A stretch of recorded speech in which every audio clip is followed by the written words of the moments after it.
வந்தாச்சு. இன்னைக்கு ஒரு சூப்பரான டேஸ்ட்ல இருக்கக்கூடிய ஒரு ஸ்வீட் ரெசிபியோட தாங்க மில்க் மைசூர் பாக். மைசூர் பாக் செய்யறதுக்கு நிறைய நெய், நிறைய எண்ணெய், நிறைய கடலை மாவு சேர்ப்போம் இல்லையா? ஆனா இன்னைக்கு இதுல 2 டேபிள் ஸ்பூன் நெய் மட்டும், 2 டேபிள் ஸ்பூன் கடலை மாவு மட்டும் சேர்த்து செய்ய போறோம். ரொம்ப ஈஸியா செஞ்சிடலாம். டேஸ்ட் வைஸ் சொல்லவே வேணாம், அவ்வளோ ஒரு ரிச்சான டேஸ்ட்ல இருக்கும்.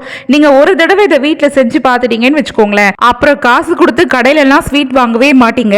இதே மெத்தடை ஃபாலோ பண்ணி அடிக்கடி இந்த ஸ்வீட்டையே செஞ்சு சாப்பிட ஆரம்பிச்சிருவீங்க.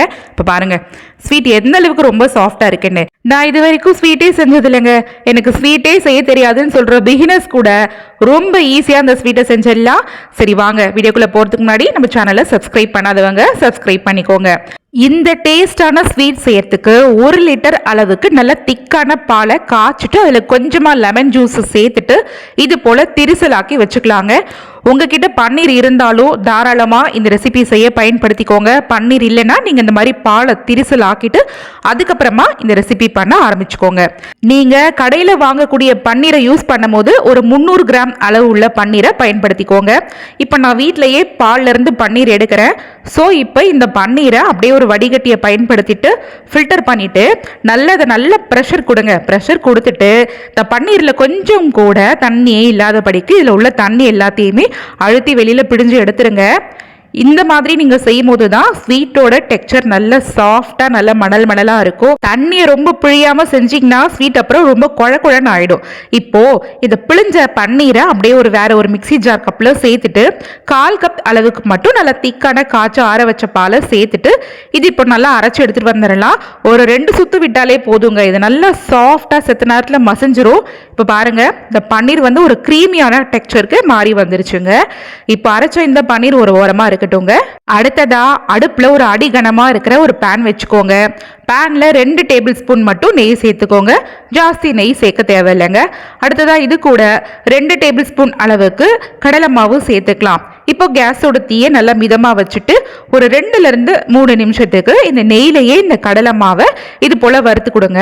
இந்த மாதிரி வறுக்கும் போது கடலை மாவுல உள்ள பச்சை வாசனை எல்லாம் போயிடும்.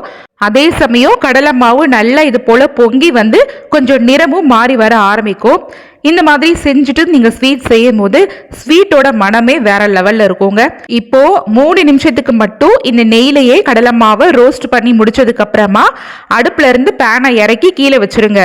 கீழே இறக்கி வச்சதுக்கு அப்புறம் ஒரு 1 நிமிஷத்துக்கு இந்த மாதிரி கலந்து விட்டீங்கன்னா நல்லா ஆறிடும். அதுக்கப்புறமா நம்ம அரைச்சு வச்சிருந்த இந்த கிரீமியான பன்னீரை இப்போ இது கூட சேர்த்துக்கலாம். இப்போ இதை நம்ம நல்லா ஈவனா மிக்ஸ் பண்ணி கலக்க போறோங்க.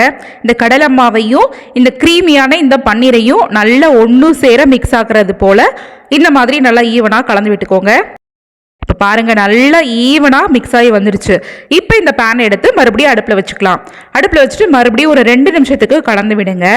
இந்த ஸ்வீட்டில் இன்னைக்கு 2 டேபிள் ஸ்பூன் மட்டும் தாங்க நம்ம நெய் சேர்க்க போகிறோம். எக்ஸ்ட்ராவா எண்ணெய் மேற்கொண்டு நெய்யெல்லாம் சேர்க்க போகிறது கிடையாது. இந்த பன்னீர் ஒரு 2லிருந்து 3 நிமிஷத்துக்கு தொடர்ச்சியாக இதே மாதிரி கலந்து விட்டுக்கிட்டே வந்தீங்கன்னா இதிலிருந்தே ஆயில் ரிலீஸ் ஆகி வர ஆரம்பிக்கும்.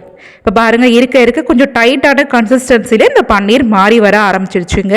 இந்த ஸ்டேஜ்ல இந்த ஸ்வீட்டோட தித்திப்பு சுவைக்காக 1/2 கப் அளவுக்கு வெள்ளை சக்கரை சேர்த்துக்கலாம். சாரி ஃப்ரெண்ட்ஸ், அந்த வீடியோவோட கிளிப்பிங்ஸை தெரியாம டிலீட் பண்ணிட்டேன். ஸோ அதை என்னால் காட்ட முடியல. ஆனால் இதில் 1/2 கப்பு அளவுக்கு மட்டும்தான் வெள்ளை சக்கரை சேர்த்துருக்கேங்க. உங்களுக்கு வெள்ளை சக்கரை சேர்க்கறதுல விருப்பம் இல்லைன்னா வெள்ளம் இருந்தா கூட நீங்க அதை பொடிச்சிட்டு சேர்த்துக்கோங்க. அப்படி இல்லட்டா நாட்டு சக்கரை இருந்தா கூட தாராளமா சேர்த்துக்கலாம். இப்போ 1/2 கப் அளவுக்கு சக்கரை சேர்த்து கலந்து விட்டதுக்கு அப்புறமா இந்த ஸ்வீட் மேற்கொண்டு கொஞ்சம் இலக்கம் கொடுத்துட்டு அதுக்கப்புறமா இது மாதிரி கொஞ்சம் டைட்டான கன்சிஸ்டன்சிக்கு மாறி வர ஆரம்பிக்குங்க. இப்போ பாருங்க உங்களுக்கு பார்க்கும் போதே தெரியுது இல்ல, இதிலிருந்தே நல்ல ஒரு ஆயில் ரிலீஸ் ஆகி நல்ல ஒரு ஸ்மூத்தான பேட்டர் மாதிரி மாறி வந்துருச்சு. இப்போ இந்த ஸ்வீட்டோட வாசத்துக்காக ஒரு 1/4 டீஸ்பூன் அளவுக்கு ஏலக்காய் பொடி சேர்த்துக்கலாம். ஏலக்காய் பொடிக்கு பதில் நீங்கள் ரோஸ் வாட்டர் இருந்தால் கூட ஒரு 1/2 டீஸ்பூன் அளவுக்கு கூட சேர்த்துக்கோங்க. நல்ல மணமாக இருக்கும் ஸ்வீட்டு. இப்போ சேர்த்ததுக்கு அப்புறம் ஒரு தடவை நல்லா இது மாதிரி கலந்து விட்டுக்கோங்க. கலந்து விட்டதுக்கு அப்புறமா இந்த ஸ்வீட்டோட டெக்ஸ்சர் இப்படி தாங்க இருக்கும். கரண்டியை போட்டு இப்படி வயட்டி எடுத்தோம்னா அப்படி இப்படி ஓட ஆரம்பிச்சிரும். ஸ்வீட் கரண்டியிலுமே நிற்காது. அந்த அளவுக்கு நல்ல ஸ்மூத்தான ஒரு பேட்டரா ஒரு சூப்பரான கன்சிஸ்டன்சிக்கு மாறி வர ஆரம்பிச்சிரும்.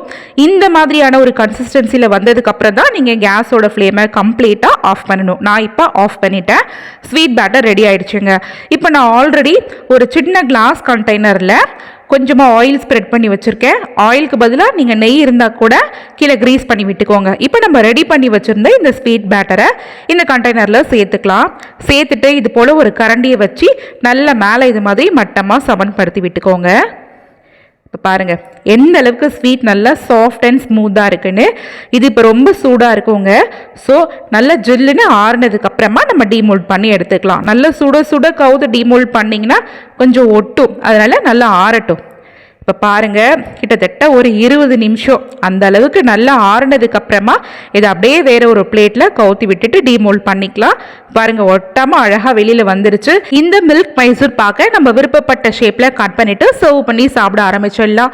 கண்டிப்பாக இதோட டேஸ்ட் எல்லாருக்குமே பிடிச்சிருக்கோங்க. இந்த ஸ்வீட்டை இன்னைக்கு நம்ம பன்னீரில் செஞ்சுருக்கிறதுனால குழந்தைங்களாம் ரொம்ப விருப்பப்பட்டு சாப்பிடுவாங்க. இதில் நெய்யுமே ரொம்ப குறைவாக தான் சேர்த்துருக்கோம்.